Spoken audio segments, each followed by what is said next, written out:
Tuli tehtyä ensimmäinen voimapunnerusreeni ikinä. Ja sitten samalla tuli tehtyä nyt sitten tietenkin monta sarjaennätystä ja monta ykkösmaksimiennätystä, kun tää oli tosiaan ensimmäinen voimapunnerusreeni, eli entinen sotilaspenkki. Eli tehdä penkkiä, jalat ylhäällä. Sain tosta semmosen kipinän muutama viikko sitten, kun kävin Lahdessa NFE:ssä ja siellä oli toi toistovoima punneruskisa, missä niin sanotusti omalla painolla tehtiin niin monta toistoa vaan kuin sai. Ja mä sain siitä semmosen pienen lisäkipinän, kun mä oon tota voimapunnerusta jo miettinyt jonkin aikaa. Niin siinä kun näki sitten SM-kisaa livenä, niin mä sain siitä semmoista pientä kipinää ja mun piti tossa jo viikko pari sitten tehdä voimapunnerusta jo ensimmäisen kerran ja katsoa vähän, että miten se kulkee. Mut mä päädyin sitten tekemään viime viikollakin normaalia penkkiä, kun viime viikolla niin mä pääsin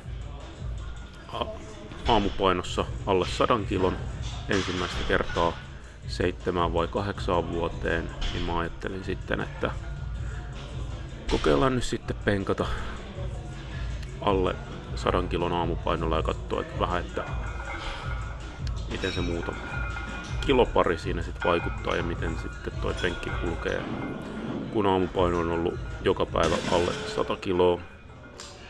Niin sitten mä jätin tän voimapunneruksen sen takia tekemättä.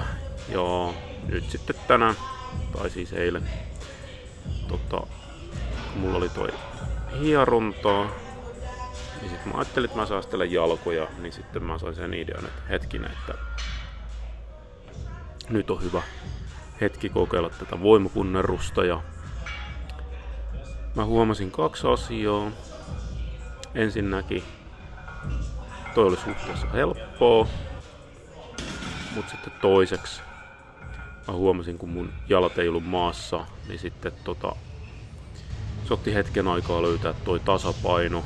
Ja mulla oli ainakin tossa, oliko se 140, niin vähän tasapainon kanssa ongelmia, että se lähti vähän toiselle puolelle, kun ei saanut tosiaan jaloista tehtyä sitä tasapainoa.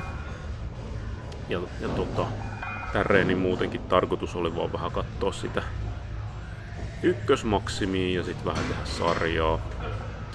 Mä päädyin tekemään 170 sillai suht kevyen ja varman olosen ykkösen.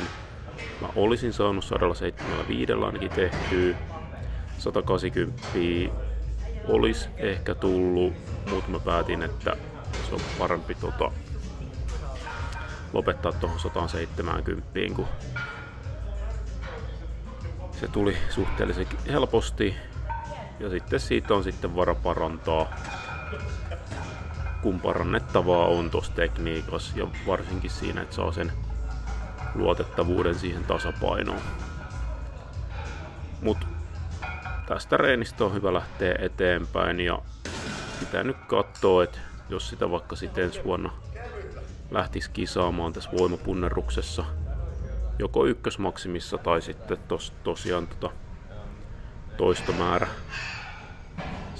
sarjassa, ja sitten vähän pitää katsoa se painoluokkakin sitten, että missä sitä kannattaisi mennä veteleen.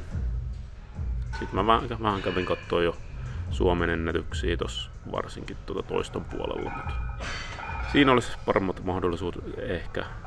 Ei tuossa voimapuolessa, kun voimat on kadonnut. Mutta tästä on hyvä lähteä eteenpäin. Ja kiitoksia kaikille, ketkä siinä spottasi auttaa. Oli kiva reenata.